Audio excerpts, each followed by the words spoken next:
जय हिंद दोस्तों, welcome back to my channel. आज हम लोग महत्वपूर्ण टॉपिक जो कि जनवरी माह का करंट अफेयर से लेकर के आए हैं, जो कि एमसीक्यू फॉर्म में होगा, जिसपे हम लोग जनवरी माह के टॉप 75 एमसीक्यू शामिल किए हैं। ये जो सेशन है, इसमें से जो करंट अफेयर्स के जो जनवरी माह का करंट अफेयर्स है, ये आगामी सभी परीक्षाओं के लिए, चाहे रेलवे का एग्जाम हो, चाहे रेलवे का हो, एसएससी का हो, यूपीपीसीएस का हो, या फिर आरओ का है, कोई भी परीक्षा हो, बैंक का भी हो, तो पूछे जाने की प्रबल संभावना है। ये जो करंट अफेयर्स हैं, ये क्रॉनिकल से लिया गया है, समसामयिकी जो क्रॉनिकल मंथली बुक आती है उससे लिया गया है, तो अति महत्वपूर्ण है। तो आप लोग वीडियो को बिना स्किप किए पूरा देखिएगा। तो बिना किसी देरी के शुरू करते हैं आज का सेशन। देखते हैं पहला प्रश्न है, राष्ट्रीय मतदाता दिवस कब मनाया जाता है? ऑप्शन है 25 जनवरी, 15 अगस्त, 26 जनवरी या फिर 15 नवंबर। तो इसका राइट उत्तर हो जाएगा ऑप्शन नंबर ए, 25 जनवरी। राष्ट्रीय मतदाता दिवस कब मनाया जाता है? 25 जनवरी को मनाया जाता है। देखिए नेक्स्ट क्वेश्चन, प्रश्न है, हाल ही में संयुक्त राज्य अमेरिका ने सीबीडीसी पर प्रतिबंध लगा दिया है। सीबीडीसी क्या है? सीबीडीसी का फुल फॉर्म होता है central bank of digital currency, मतलब कि central bank of digital currency. तो इसके ऑप्शन देख लेते हैं। केंद्र सरकार द्वारा जारी किया गया डिजिटल शेयर, केंद्रीय बैंक द्वारा जारी किया गया डिजिटल मुद्रा, वाणिज्यिक बैंकों द्वारा जारी किया गया ई वॉलेट, अंतर्राष्ट्रीय मुद्रा कोष द्वारा जारी किया गया डिजिटल मुद्रा। तो इसका राइट उत्तर हो जाएगा ऑप्शन नंबर बी, केंद्रीय बैंक द्वारा जारी किया गया डिजिटल मुद्रा। सीबीडीसी क्या होता है? तो ये केंद्रीय बैंक द्वारा जो जारी किया जाता है डिजिटल मुद्रा, तो ये सीबीडीसी कहलाता है। तो जिसको हाल ही में यूएसए ने, मतलब संयुक्त राज्य अमेरिका ने प्रतिबंध लगा दिया है। देखते हैं नेक्स्ट क्वेश्चन, हाल ही में राजकोषीय स्वास्थ्य सूचकांक FHI रिपोर्ट जारी किया गया। इस रिपोर्ट में राज्यों के प्रदर्शन को किस आधार पर वर्गीकृत किया जाता है? ऑप्शन है राज्यों के आर्थिक विकास के आधार पर, राज्यों के राजकोषीय स्थिति के आधार पर, राज्यों के राजस्व संग्रहण क्षमता के आधार पर, या फिर उपयुक्त सभी के आधार पर। तो इसका राइट उत्तर हो जाएगा ऑप्शन नंबर बी, राज्यों के राजकोषीय स्थिति के आधार पर। मतलब कि ये जो सूचकांक है, राजकोषीय स्वास्थ्य सूचकांक, ये जो है राज्यों के राजकोषीय स्थिति के आधार पर जारी किया जाता है। प्रश्न नंबर 4 है, हाल ही में भारत के कौन से औद्योगिक क्लस्टर हाल ही में WEF पहल में शामिल हुए हैं? ऑप्शन है गाजियाबाद, वडोदरा, कोलकाता, हैदराबाद, गोपालपुर, काकीनाडा, मुंबई, केरल, हाइड्रोजन वैली, मुंद्रा, जयपुर, भोपाल, नागपुर, चेन्नई, या फिर रांची, जमशेदपुर, लखनऊ, पटना। तो इसका राइट उत्तर हो जाएगा option number B, Gopalpur, Kakinada, Mumbai, Kerala, hydrogen valley, Mundra. ये जो है हाल ही में औद्योगिक क्लस्टर, ये जो इतने औद्योगिक क्लस्टर हैं, ये WEF पहल में शामिल हुए हैं। प्रश्न नंबर 5 है, हाल ही में चर्चा में रहा किसवा क्या है? वेरी मोस्ट इंपॉर्टेंट है। तो इसके ऑप्शन है मक्का में काबा को ढकने वाला कपड़ा, इस्लामी कला का एक रूप, हज यात्रा के दौरान पहना जाने वाला वस्त्र, कुरान की एक आयत। तो इसका राइट उत्तर हो जाएगा ऑप्शन नंबर ए, मक्का में काबा को ढकने वाला एक कपड़ा। काबा को ढकने वाला एक कपड़ा को क्या कहा जाता है? किसवा कहा जाता है। देखते हैं नेक्स्ट क्वेश्चन, प्रश्न नंबर 6 है, हाल ही में चर्चा में राष्ट्रीय आदिवासी स्वास्थ्य सम्मेलन का आयोजन किस मंत्रालय द्वारा किया गया? ऑप्शन है गृह मंत्रालय, शिक्षा मंत्रालय, आदिवासी कार्य मंत्रालय, स्वास्थ्य और परिवार कल्याण मंत्रालय। तो इसका राइट उत्तर हो जाएगा ऑप्शन नंबर सी, आदिवासी कार्य मंत्रालय। आदिवासी कार्य मंत्रालय द्वारा हाल ही में राष्ट्रीय आदिवासी स्वास्थ्य सम्मेलन का आयोजन किया गया है। देखते हैं नेक्स्ट क्वेश्चन, प्रश्न नंबर 7 है, ई कॉमर्स क्षेत्र में उपभोक्ता संरक्षण को बढ़ावा देने के लिए भारत सरकार द्वारा शुरू की गई पहलों में से कौन सी नहीं है? ऑप्शन है डिजिटल इंडिया कार्यक्रम, वस्तु एवं सेवा कर, सरकारी ई मार्केट प्लेस, या फिर open network for digital commerce. इसका राइट उत्तर हो जाएगा option number D, open network for digital commerce. ये जो open network for digital commerce है, ये उपभोक्ता संरक्षण को बढ़ावा नहीं देता है। तो मतलब बाकी के जो 3 ऑप्शन है, डिजिटल इंडिया कार्यक्रम, GST, फिर GEM, ये जो है उपभोक्ता संरक्षण को बढ़ावा देते हैं, जो कि भारत सरकार द्वारा शुरू किए गए हैं। तो देखते हैं नेक्स्ट क्वेश्चन, प्रश्न नंबर 8 है, भारत में 5G सब्सक्राइबर की संख्या विश्व में कौन से स्थान पर है? ऑप्शन है पहले, दूसरे, तीसरे, या फिर चौथे। तो इसका राइट उत्तर हो जाएगा ऑप्शन नंबर दूसरे। भारत में जो 5G सब्सक्राइबर हैं, ये विश्व में दूसरे स्थान पर है। प्रश्न नंबर 9 है, भारत में जूट उत्पादन का प्रमुख राज्य कौन सा है? ऑप्शन है उत्तर प्रदेश, बिहार, पश्चिम बंगाल, या फिर असम। तो इसका राइट उत्तर हो जाएगा ऑप्शन नंबर सी, पश्चिम बंगाल। मतलब कि पश्चिम बंगाल जो है भारत में सर्वाधिक जूट उत्पादित करता है। देखते हैं नेक्स्ट क्वेश्चन, हाल ही में चर्चा में रहे मन्नान समुदाय मुख्य रूप से किस राज्य में निवास करता है? मन्नान समुदाय मुख्य रूप से किस राज्य में निवास करता है? ऑप्शन है केरल, मध्य प्रदेश, असम, या फिर राजस्थान। तो इसका राइट उत्तर हो जाएगा option number A, Kerala. Mannan समुदाय का निवास करता है केरल में, मतलब कि मन्नान समुदाय केरल में पाया जाता प्रश्न नंबर 11 है, भारत और सिंगापुर के बीच कौन सी प्रमुख नौसेना अभ्यास आयोजित की जाती है? वेरी मोस्ट इंपॉर्टेंट है, भारत और सिंगापुर के बीच में कौन सी नौसेना अभ्यास आयोजित की जाती है? ऑप्शन है वज्र प्रहार, सिम्बेक्स, गरुड़ शक्ति या फिर पराक्रम। तो इसका राइट उत्तर हो जाएगा option number B, SIMBEX. Bharat और सिंगापुर के बीच में सिम्बेक्स आयोजित की जाती है, जो कि नौसेना अभ्यास है। नेक्स्ट क्वेश्चन, हाल ही में चर्चा में रही सप्लाई साइड नीतियाँ, मतलब कि सप्लाई साइड पॉलिसीज का मुख्य उद्देश्य क्या है? ऑप्शन है मांग बढ़ाकर आर्थिक वृद्धि करना, आपूर्ति बढ़ाकर आर्थिक वृद्धि करना, मुद्रा आपूर्ति बढ़ाकर आर्थिक वृद्धि करना, सरकारी खर्च बढ़ाकर आर्थिक वृद्धि करना। तो इसका राइट उत्तर हो जाएगा ऑप्शन नंबर बी, आपूर्ति बढ़ाकर आर्थिक वृद्धि करना, मतलब कि सप्लाई को बढ़ा करके आर्थिक वृद्धि करना ही क्या कहलाती है? Supply side policy. देखते हैं नेक्स्ट क्वेश्चन, प्रश्न नंबर 13 है, हाल ही में चर्चा में रहे INS सूरत किस श्रेणी का जहाज है? ऑप्शन है फ्रिगेट, पनडुब्बी, विध्वंसक पोत या फिर एयरक्राफ्ट कैरियर। तो इसका राइट उत्तर हो जाएगा ऑप्शन नंबर सी, विध्वंसक पोत। ये जो INS सूरत है ये विध्वंसक पोत है। प्रश्न नंबर 14 है, हाल ही में चर्चा में रहे चीतल कहाँ पाए जाते हैं? ऑप्शन है केवल हिमालय क्षेत्र में, भारतीय उपमहाद्वीप और दक्षिण पूर्व एशिया में, केवल अफ्रीका में, केवल अमेरिका में। तो इसका राइट उत्तर हो जाएगा ऑप्शन नंबर बी, केवल भारतीय उपमहाद्वीप और दक्षिण पूर्व एशिया में पाए जाते हैं चीतल। चीतल कहाँ पाए जाते हैं? भारतीय उपमहाद्वीप और दक्षिण पूर्व एशिया में। देखते हैं नेक्स्ट क्वेश्चन, भारत बांग्लादेश सीमा की सुरक्षा के लिए कौन सा सैन्य बल जिम्मेदार है? ऑप्शन है सीमा सुरक्षा बल, भारतीय सेना, रेलवे सुरक्षा बल या फिर केंद्रीय रिजर्व पुलिस बल। तो इसका राइट उत्तर हो जाएगा ऑप्शन नंबर ए, सीमा सुरक्षा बल, जिसे हम लोग SSB के नाम से जानते हैं, SSB के नाम से जानते हैं। ये जो भारत और बांग्लादेश की सीमा पर रहती है। नेक्स्ट क्वेश्चन है, हाल ही में चर्चा में रहे INR कनेक्ट प्लेटफार्म का उद्देश्य क्या है? ऑप्शन है रबर की कीमतों में स्थिरता लाना, रबर उत्पादकों का विज्ञापन करना, रबर उत्पादकों और उपयोगकर्ताओं को जोड़ना या फिर रबर के कृत्रिम उत्पादों का प्रचार करना। तो इसका राइट उत्तर हो जाएगा ऑप्शन नंबर सी, रबर उत्पादकों और उपयोगकर्ताओं को जोड़ना, मतलब कि जो INR कनेक्ट है ये रबर उत्पादकों और उपयोगकर्ताओं को जोड़ता है। देखते हैं नेक्स्ट क्वेश्चन, प्रश्न नंबर 17 है, किस संस्था की सिफारिश पर लोकपाल का गठन किया गया था? ऑप्शन है योजना आयोग, प्रथम प्रशासनिक सुधार आयोग, नीति आयोग या फिर संसद का संयुक्त समिति। जिसका राइट उत्तर हो जाएगा ऑप्शन नंबर बी, प्रथम प्रशासनिक सुधार आयोग।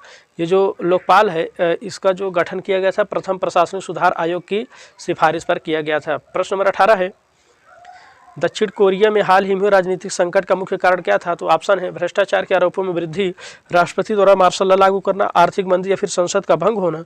इसका राइट उत्तर हो जाएगा ऑप्शन नंबर बी, राष्ट्रपति द्वारा मार्शल लॉ लागू करना। राष्ट्रपति द्वारा मार्शल लॉ लागू करना दक्षिण कोरिया में राजनीतिक संकट का मुख्य कारण था। मार्शल लॉ का मतलब होता है कि सैन्य कानून। प्रश्न नंबर 19 है, नेशनल ब्रॉडबैंड मिशन 2.0 2030 तक राष्ट्रीय औसत फिक्स्ड ब्रॉडबैंड डाउनलोड गति को किस सीमा तक बढ़ाने का लक्ष्य रखता है? ऑप्शन है 10 Mbps, 20 Mbps, 50 Mbps या फिर कम से कम 100 Mbps। तो इसका राइट उत्तर हो जाएगा ऑप्शन नंबर डी, कम से कम 100 Mbps। मतलब कि जो नेशनल ब्रॉडबैंड मिशन 2.0 है 2030 तक जो ब्रॉडबैंड की डाउनलोड गति है कम से कम 100 MB पर सेकेंड इसकी सीमा बढ़ाने का लक्ष्य रखता है। नेक्स्ट क्वेश्चन है प्रश्न नंबर 20, हाल ही में चर्चा में रबर बोर्ड ऑफ इंडिया किस मंत्रालय के अधीन कार्य करता है? ऑप्शन है कृषि और किसान कल्याण मंत्रालय, वाणिज्य और उद्योग मंत्रालय, पर्यावरण वन और जलवायु परिवर्तन मंत्रालय। यह एक स्वायत्त बोर्ड निकाय है। तो इसका राइट उत्तर हो जाएगा ऑप्शन नंबर बी, वाणिज्य और उद्योग मंत्रालय। रबर बोर्ड ऑफ इंडिया जो है वाणिज्य और उद्योग मंत्रालय के अधीन कार्य करता है। प्रश्न नंबर 21 है, हाल ही में रूस किस महाद्वीपीय बैलिस्टिक मिसाइल को तैनात करने की योजना बना रहा है? ऑप्शन है टाम्पोल M, RS-28 सारमात, यार्स या फिर ओल्गा 25 एम्पेक्स। इसका राइट उत्तर हो जाएगा option number B, RS-28 Sarmat. RS-28 Sarmat जो बैलिस्टिक मिसाइल है रूस इसको तैनात करने की योजना बना रहा है। प्रश्न नंबर 22 है, हाल ही में विश्व समुद्री प्रौद्योगिकी सम्मेलन WMTC का कहाँ आयोजित किया गया था? ऑप्शन है मुंबई, चेन्नई, कोलकाता या फिर गोवा। तो इसका राइट उत्तर हो जाएगा option number B, Chennai. WMTC मतलब कि विश्व समुद्री प्रौद्योगिकी सम्मेलन कहाँ आयोजित किया गया था? चेन्नई में। अगला प्रश्न है प्रश्न नंबर 23, हाल ही में सीरिया के किस शहर पर इस्लामी विद्रोही गुटों ने कब्जा कर लिया है? ऑप्शन है दशमिक, होम्स, अलेप्पो या फिर लाटकिया। तो इसका राइट उत्तर हो जाएगा option number C, Aleppo. Aleppo पर इस्लामी विद्रोही गुटों ने कब्जा कर लिया। ये किसका शहर है? सीरिया का। देखते हैं नेक्स्ट क्वेश्चन। प्रश्न नंबर 24 है, पुरुष जूनियर एशिया कप हॉकी 2024 का खिताब किसने जीता है? ऑप्शन है पाकिस्तान, भारत, मलेशिया या फिर जापान। इसका राइट उत्तर हो जाएगा ऑप्शन नंबर बी, भारत। पुरुष जूनियर एशिया कप हॉकी 2024 खिताब कौन जीता है? भारत ने जीता है। नेक्स्ट क्वेश्चन है, हाल ही में किस प्रोटीन को मलेरिया और कोविड-19 जैसी बीमारियों में महत्वपूर्ण कार्य के रूप में पहचाना गया है? ऑप्शन है HIV protein, HSP17 protein, influenza protein या फिर एंटीबॉडी प्रोटीन। तो इसका राइट उत्तर हो जाएगा option number B, HSP17 protein. ये जो है मलेरिया और कोविड-19 जैसी बीमारियों में महत्वपूर्ण कार्य के रूप में पहचाना गया है। नेक्स्ट क्वेश्चन है, गूगल के नवीनतम क्वांटम प्रोसेसर का नाम क्या है? ऑप्शन है सिरी, एलेक्सा, विलो या फिर कार्टेना। तो इसका राइट उत्तर हो जाएगा option number C, Willow. Google का जो नवीनतम क्वांटम प्रोसेसर है क्या है? विलो है।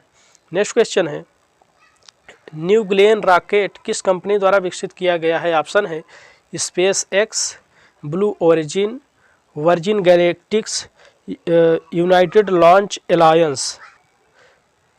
इसका राइट उत्तर हो जाएगा option number B, Blue Origin. Blue Origin के द्वारा न्यू ग्लेन रॉकेट विकसित किया गया है। नेक्स्ट क्वेश्चन है, प्रश्न नंबर 28, कन्याकुमारी में निर्मित भारत के पहले समुद्री कांच के पुल का नाम क्या है? ऑप्शन है विवेकानंद रॉक मेमोरियल ब्रिज, तिरुवल्लपुरम मूर्ति ब्रिज। देखिए ये जो विवेकानंद रॉक मेमोरियल है ये तमिलनाडु में है।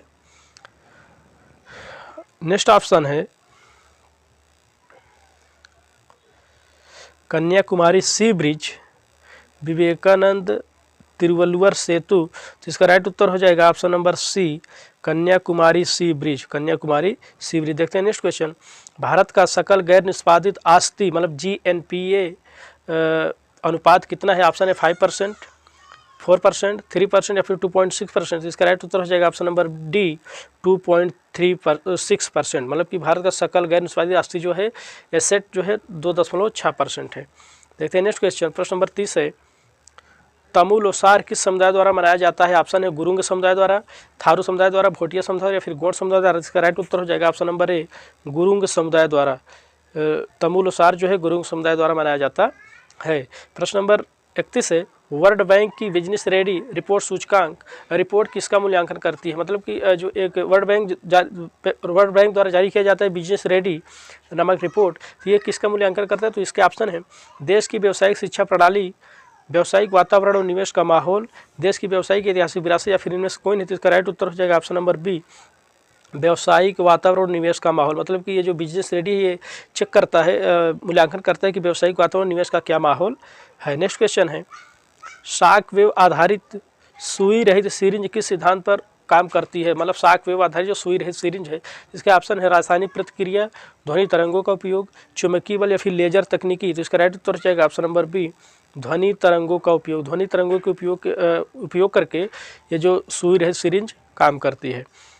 नेक्स्ट पर क्वेश्चन है, प्रोजेक्ट 17A के तहत निर्मित होने वाले स्टील्थ फ्रिगेट्स की पहली जहाज का नाम क्या है? ऑप्शन है विशाखापट्टनम, मार्बगो, इम्फाल या फिर नीलगिरी। तो इसका राइट उत्तर हो जाएगा option number D, Nilgiri. Project 17A के तहत नीलगिरी का निर्माण किया गया था। देखते हैं नेक्स्ट क्वेश्चन। प्रश्न नंबर 34 है, पूरक अनुदान की मांग कब प्रस्तुत की जाती है? ऑप्शन है बजट सत्र के दौरान, संसद के किसी भी सत्र के दौरान, केवल मानसून सत्र के दौरान या फिर केवल बजट सत्र के दौरान। तो इसका राइट उत्तर हो जाएगा ऑप्शन नंबर ए, बजट सत्र के दौरान। देखिए पूरक अनुदान जो है बजट सत्र के दौरान प्रस्तुत की जाती है। नेक्स्ट क्वेश्चन है प्रश्न नंबर 35 SARAT मतलब SARAT का पूरा नाम क्या है? ऑप्शन है search and rescue assistant tool, space and research assistant team, security and arms response team, satellite assistant rescue and tracking. इसका राइट उत्तर हो जाएगा option number B, search and rescue assistant tool. ये जो SARAT का पूरा नाम होता है। देखते हैं नेक्स्ट क्वेश्चन। हाल ही में स्वर्ण सियार जैव विविधता में मतलब स्वर्ण सियार है एक, तो उसका जैव विविधता में इसकी भूमिका के लिए चर्चा में रहा है। तो यह किस प्रकार के परिस्थिति तंत्र को बनाए रखने में सहायक है? ऑप्शन है रेगिस्तान और नदियों को, पहाड़ और घाटियों को, मैंग्रोव और घास के मैदान को, शहरी क्षेत्र और औद्योगिक भूमि को। तो इसका राइट उत्तर हो जाएगा ऑप्शन नंबर सी, मैंग्रोव और घास के मैदान। ये जो स्वर्ण सियार मतलब सुनहला जो सियार है ये मैंग्रोव और घास के मैदान जैसी पारिस्थितिकी तंत्र को बनाए रखने में सहायक होता है। देखते हैं नेक्स्ट क्वेश्चन। प्रश्न नंबर 37 है, हाल ही में चर्चा में रहे LSAM-22 क्या है? तो यह ऑप्शन है एक प्रकार का युद्धपोत, एक प्रकार का विमान, एक प्रकार का गोला बारूद वाहक जहाज, एक प्रकार का पनडुब्बी।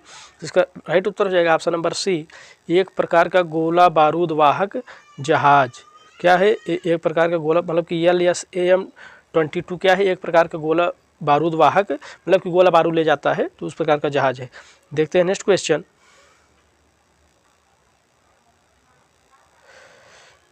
हाल ही में चर्चा में रहे बैज इंजीनियरिंग क्या है? वेरी इंपॉर्टेंट है, बैज इंजीनियरिंग क्या है? ऑप्शन है कारों के इंजन में सुधार की तकनीकी, विभिन्न ब्रांडों के तहत एक ही प्लेटफॉर्म पर आधारित कारों का उत्पादन, कारों की सुरक्षा सुविधाओं में सुधार, कारों के डिजाइन में क्रांतिकारी परिवर्तन। तो इसका राइट उत्तर हो जाएगा ऑप्शन नंबर बी, विभिन्न ब्रांडों के तहत एक ही प्लेटफॉर्म पर आधारित कारों का उत्पादन। मतलब कि जो बैज इंजीनियरिंग क्या है, कई ब्रांड के जो कार होते हैं उसको एक ही प्लेटफॉर्म पर उत्पादित किया जाता है। तो देखते हैं नेक्स्ट क्वेश्चन। प्रश्न नंबर 39 है, प्रवासी भारतीय दिवस 2025 का आयोजन कहाँ किया गया? ऑप्शन है दिल्ली, मुंबई, भुवनेश्वर या फिर चेन्नई। इसका राइट उत्तर हो जाएगा ऑप्शन नंबर सी, भुवनेश्वर। प्रवासी भारतीय दिवस 2025 का आयोजन कहाँ किया गया है? भुवनेश्वर में किया गया है। देखते हैं नेक्स्ट क्वेश्चन। भारत में ड्रोन निर्माण को बढ़ावा देने के लिए सरकार किस योजना को लागू करने जा रही है? ऑप्शन है मेक इन इंडिया, उत्पादन संबंध प्रोत्साहन योजना, स्टार्टअप इंडिया, फिर स्किल इंडिया। देखिए ये जो तीन योजनाएं, ये तो पहले से make in India, startup India, skill India, ये जो उत्पादन संबंध प्रोत्साहन योजना, तो इसका राइट उत्तर हो जाएगा ऑप्शन नंबर बी, PLI जो है ये ड्रोन निर्माण को बढ़ावा देने के लिए है, PLI, मतलब कि ऑप्शन नंबर बी। देखते हैं नेक्स्ट क्वेश्चन। भारत का पहला क्लाउड चैम्बर किस संस्थान में स्थापित किया जा रहा है? ऑप्शन है राष्ट्रीय मौसम विज्ञान केंद्र नोएडा, भारतीय उष्णकटिबंधीय मौसम विज्ञान संस्थान पुणे, पृथ्वी विज्ञान मंत्रालय दिल्ली, भारतीय विज्ञान संस्थान बेंगलोर। इसका राइट उत्तर हो जाएगा ऑप्शन नंबर बी, भारतीय उष्णकटिबंधीय मौसम विज्ञान संस्थान पुणे। ये जो भारत का पहला क्लाउड चैम्बर है, कहाँ स्थापित किया जाएगा? भारतीय उष्णकटिबंधीय मौसम संस्थान पुणे में जो है। देखते हैं नेक्स्ट क्वेश्चन। मिशन मौसम के तहत मौसम पूर्वानुमान को पंचायत स्तर तक कितने दिन पहले तक बढ़ाया जाएगा? ऑप्शन है 5-7 दिन, 10 से 15 दिन, 20 से 25 दिन या फिर 30 दिन। तो इसका राइट उत्तर हो जाएगा ऑप्शन नंबर बी, 10 से 15 दिन, मतलब कि 10 से 15 दिन तक बढ़ाया जाएगा। देखते हैं नेक्स्ट क्वेश्चन। भारत के राष्ट्रीय निर्धारित योगदान NDC का उद्देश्य क्या है? ऑप्शन है गैर जीवाश्म ईंधन आधारित ऊर्जा स्रोतों से बिजली उत्पादन, जीवाश्म ईंधन का उपयोग बढ़ाना, औद्योगिक उत्पादन को बढ़ावा देना, कृषि क्षेत्र में बिजली की खपत कम करना।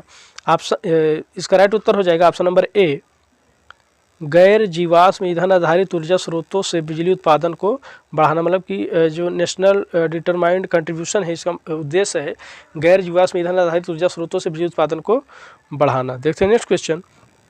PM सूर्य घर मुफ्त बिजली योजना का मुख्य उद्देश्य क्या है? ऑप्शन है ग्रामीण क्षेत्रों में बिजली आपूर्ति बढ़ाना, घरेलू क्षेत्रों में सौर ऊर्जा उपयोग को बढ़ावा देना, औद्योगिक क्षेत्रों में बिजली की खपत कम करना, बिजली उत्पादन में सार्वजनिक क्षेत्र की भूमिका बढ़ाना। तो इसका राइट उत्तर हो जाएगा ऑप्शन नंबर बी, घरेलू क्षेत्र में सौर ऊर्जा उपयोग को बढ़ावा। देखिए PM सूर्य घर योजना को हम लोग जानते हैं, 1 करोड़ परिवारों को जो है 300 यूनिट फ्री बिजली देने का जो घोषणा किया गया है। देखते हैं नेक्स्ट क्वेश्चन। ग्लोबल साइबर सुरक्षा आउटलुक 2025 किसके सहयोग से तैयार किया गया है? किसके सहयोग से तैयार किया गया है? ऑप्शन संयुक्त राष्ट्र, विश्व आर्थिक मंच, अंतर्राष्ट्रीय मुद्रा कोष या फिर यूनेस्को। तो इसका राइट उत्तर हो जाएगा विश्व आर्थिक मंच। ग्लोबल साइबर सुरक्षा आउटलुक जो है ये विश्व आर्थिक मंच के सहयोग से तैयार किया गया है, विश्व आर्थिक मंच, WEF। नेक्स्ट क्वेश्चन है प्रश्न नंबर 46। भारत के वर्तमान जनसंख्या संक्रमण का एक प्रमुख पहलू क्या है? ऑप्शन है मृत्यु दर में कमी, जन्म दर में कमी, लिंग अनुपात में सुधार, प्रवासन में कमी। तो इसका राइट उत्तर हो जाएगा ऑप्शन नंबर बी, जन्म दर में कमी। भारत का जो वर्तमान जनसंख्या संक्रमण जन्म, मतलब कि इस समय भारत में जन्म जो है कम हो रहा है, जन्म दर कम हो रहा है। देखते हैं नेक्स्ट क्वेश्चन। हाल ही में चर्चा में रहे विवाह पुनर्स्थापना का अधिकार, मतलब कि रेस्टिट्यूशन ऑफ कंजुगल राइट्स किस अधिनियम में वर्णित है? ऑप्शन है भारतीय दंड संहिता, हिंदू विवाह अधिनियम 1955, भारतीय संविधान, पारिवारिक न्यायालय अधिनियम 2023। इसका राइट उत्तर हो जाएगा ऑप्शन नंबर बी, हिंदू विवाह अधिनियम 1955, हिंदू विवाह अधिनियम 1955। देखते हैं नेक्स्ट क्वेश्चन। प्रश्न नंबर 48 है नक्शा योजना किसके द्वारा शुरू की गई? ऑप्शन है गृह मंत्रालय, नई और नवीकरणीय ऊर्जा मंत्रालय या फिर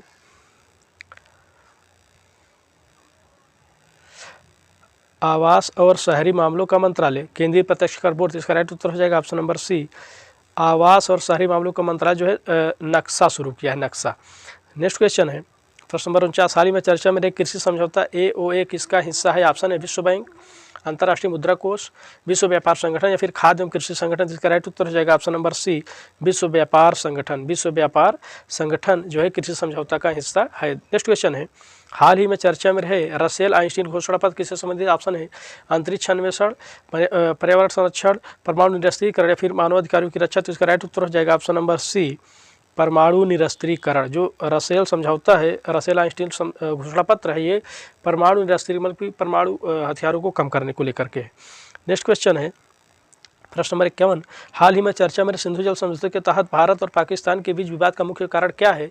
ऑप्शन है जल का प्रदूषण, जल का अत्यधिक उपयोग, पनबिजली योजनाओं का निर्माण या फिर सिंचाई परियोजनाओं का विरोध। तो इसका राइट उत्तर हो जाएगा ऑप्शन नंबर सी, पनबिजली परियोजनाओं का निर्माण। देखिए सिंधु जल समझौता जो है 1960 में हुआ था विश्व बैंक की मध्यस्थता में। इसमें क्या है ना कि भारत और पाकिस्तान जो है उस पर जो है पनबिजली का निर्माण करते हैं, तो ये जो जल आवागमन को बाधित करते हैं, इसलिए विवाद उत्पन्न होता है।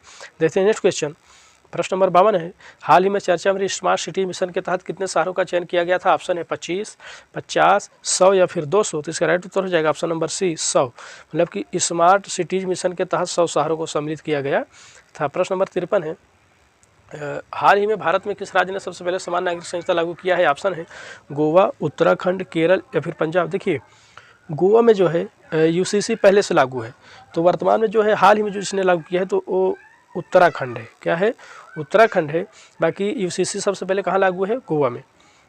देखते हैं नेक्स्ट क्वेश्चन, हाल ही में ट्रंप प्रशासन ने पेरिस समझौते से बाहर निकलने का कारण क्या बताया था? तो ऑप्शन है जलवायु परिवर्तन के जिम्मेदार देशों को दंडित करना, चीन पर समान प्रतिबंध न लगाना, अमेरिकी अर्थव्यवस्था को नुकसान, पेरिस समझौते की जटिल प्रक्रिया। तो इसका राइट उत्तर हो जाएगा ऑप्शन नंबर बी, चीन पर समान प्रतिबंध न लगाना। मतलब कि ट्रंप प्रशासन जो पेरिस समझौते से बाहर हो गया था, उसने इसका कारण यही बताया कि चीन पर समान रूप से प्रतिबंध नहीं है। देखते हैं नेक्स्ट क्वेश्चन, प्रश्न नंबर 55, हाल ही में भारत ने 2025-26 तक पेट्रोल में इथेनॉल का कितने प्रतिशत तक ब्लेंडिंग लक्ष्य रखा है? ऑप्शन है 10%, 15%, 20% या फिर 25%। इसका राइट उत्तर हो जाएगा ऑप्शन नंबर सी, 20%। देखिए पेट्रोल में इथेनॉल का ब्लेंडिंग जो होता है, मतलब पेट्रोल में जो है इथेनॉल को मिलाया जाए, जिसमें जो है 80% पेट्रोल रहेगा, 20% एथेनॉल रहेगा, इसे ही कहा जाता है 20% ब्लेंडिंग। देखते हैं नेक्स्ट क्वेश्चन, NFHS5 के लिंगानुपात डेटा का महत्व क्या है? ऑप्शन है या भारत की वर्तमान जनसंख्या स्थिति में व्यापक तस्वीर प्रदान करती है, या जनसंख्या संबंधी मुद्दों को हल करने के लिए प्रभावी नीतियों का निर्माण करने में मदद करता है, या सुधारात्मक हस्तक्षेपों के प्रभाव का आकलन करने में मदद करता है, या फिर उपयुक्त सभी। तो इसका राइट उत्तर हो जाएगा ऑप्शन नंबर डी, उपयुक्त सभी। मतलब कि ये जो NFHS5 है, ये सभी चीज़ें, इसका महत्व सभी चीज़ों में, जैसे कि वर्तमान जनसांख्यिकी स्थिति में व्यापक तस्वीर प्रदान करता है, जनसंख्या संबंधी मुद्दों को हल करने में प्रभावी नीतियों का निर्माण करता है, मदद करता है, और सुधारात्मक हस्तक्षेपों के प्रभाव का आकलन करने में मदद करता है। देखिए नेक्स्ट क्वेश्चन, हाल ही में जारी नागरिक पंजीकरण प्रणाली CRS के आंकड़े कौन सा? हरियाणा में जन्म के समय लिंग अनुपात कितना कम हो गया? ऑप्शन है 2%, 5%, 8% या फिर 10%। का राइट उत्तर हो जाएगा ऑप्शन नंबर सी, 8%। ये बहुत ही चिंतनीय है, चिंता का विषय है। हरियाणा में जहाँ की जो लड़कियां हैं, बेटियां हैं, पूरे दुनिया में, देश में नाम कर रही हैं, और वहीं पर जन्म के समय जो लिंग अनुपात है सबसे कम होता जा रहा है, 8% कम हो गया। देखते हैं नेक्स्ट क्वेश्चन, प्रश्न नंबर 58 है, हाल ही में चर्चा में रहे UAPA अधिनियम में किस वर्ष आतंकवाद गतिविधियों को शामिल किया गया था? ऑप्शन है 1961, 2004, 2012 या फिर 2019। तो इसका राइट उत्तर हो जाएगा ऑप्शन नंबर बी, 2004। 2004 UAPA अधिनियम में आतंकवादी गतिविधियों को 2004 में शामिल किया गया था। देखते हैं नेक्स्ट क्वेश्चन, प्रवासी भारतीय दिवस कब मनाया जाता है? ऑप्शन है 15 जनवरी, 25 जनवरी, 9 जनवरी या फिर 2 जनवरी। इसको आप लोग जानते होंगे। इसका राइट उत्तर हो जाएगा ऑप्शन नंबर सी, 9 जनवरी। 9 जनवरी को प्रवासी भारतीय दिवस मनाया जाता है। एक बार जो प्रवासी भारतीय दिवस 2025 को मनाया गया, कहाँ मनाया गया है? भुवनेश्वर में। देखते हैं नेक्स्ट क्वेश्चन, हाल ही में कौन सा देश ब्रिक्स का 11वां सदस्य बना है? ऑप्शन है सऊदी अरब, इंडोनेशिया, अर्जेंटीना या फिर इथियोपिया। तो इसका राइट उत्तर हो जाएगा option number B, Indonesia. Indonesia जो है ब्रिक्स का 11वां सदस्य बना है।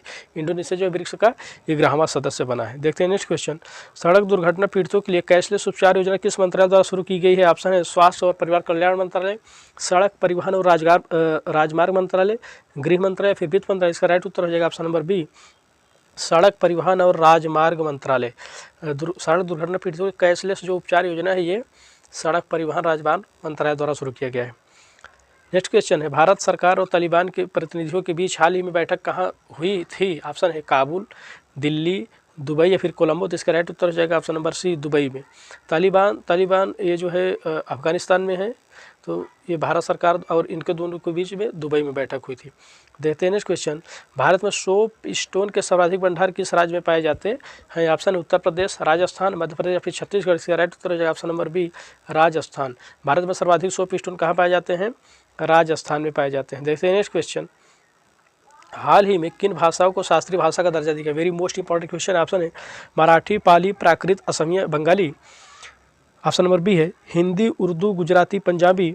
सी है तेलुगु, कन्नड़, मलयालम, उड़िया, नेपाली या फिर नेपाली, मणिपुरी, कश्मीरी, संथाली। इसका राइट उत्तर हो जाए option number A, Marathi, Pali, Prakrit, Asamiya, Bengali. ये जो 5 भाषाएं इनको हाल ही में शास्त्रीय भाषा का दर्जा दिया गया है।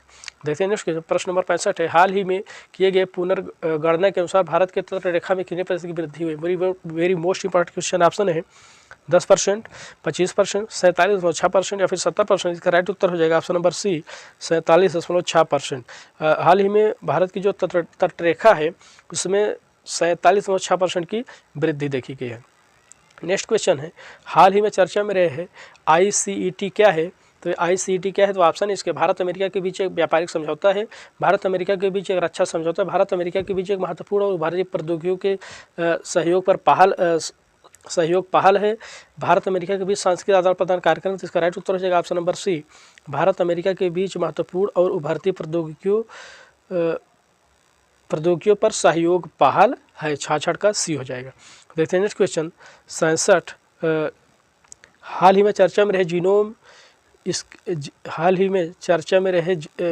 Genome scale metabolic model GEM क्या है? ऑप्शन है एक प्रकार का कंप्यूटर सॉफ्टवेयर, एक प्रकार वैज्ञानिक उपकरण, जीओ के चयापचय का गणितीय प्रतिरूप, एक प्रकार के आनुवंशिक तकनीकी। तो इसका राइट उत्तर हो जाएगा ऑप्शन नंबर सी, जीओ के चयापचय का गणितीय रूप। जो जीनोम स्केलिंग मेटाबॉलिक मॉडल क्या होता है? तो यह है जीओ के चयापचय का गणितीय प्रतिरूप। देखते हैं नेक्स्ट क्वेश्चन, हाल ही में चर्चा में रहे ओमान कलेक्शन जो पहली विदेशी डिजिटलीकरण परियोजना है जिसका उद्देश्य ऐतिहासिक अभिलेखों को संरक्षित करने किस संस्था द्वारा शुरू किया गया है? तो इसके ऑप्शन देख लेते हैं,